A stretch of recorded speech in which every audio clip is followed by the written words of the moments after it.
Kansan? Ready? 3 minutes. 3 minutes?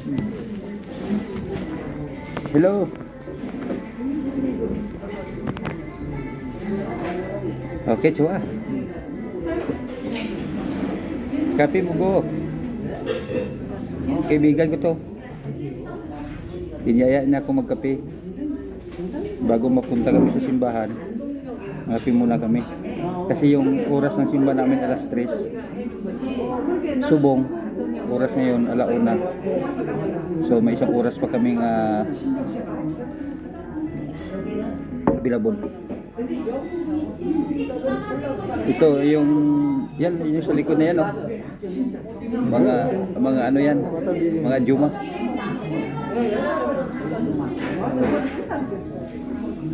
Kape din sila, oh. Ito guys, ano to? Vanilla coffee americano. Oh, kita ba? Kunti na lang.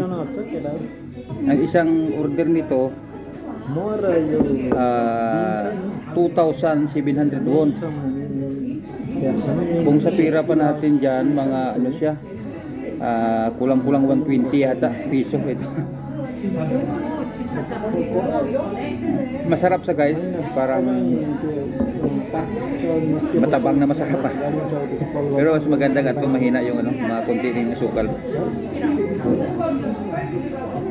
Ito yung routine namin sa buong linggo.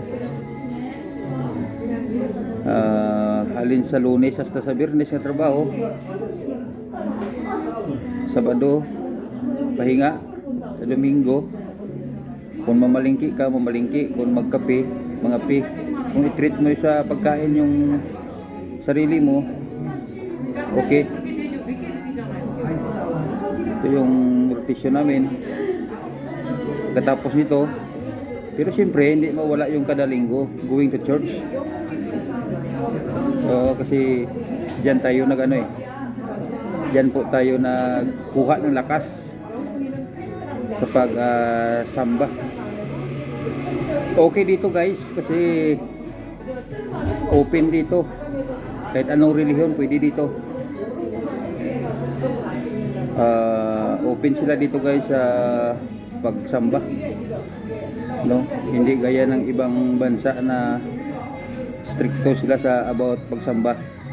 Dito sa grasya ng Panginoon nakapunta tayo dito nga libre lang ang pagsamba dito.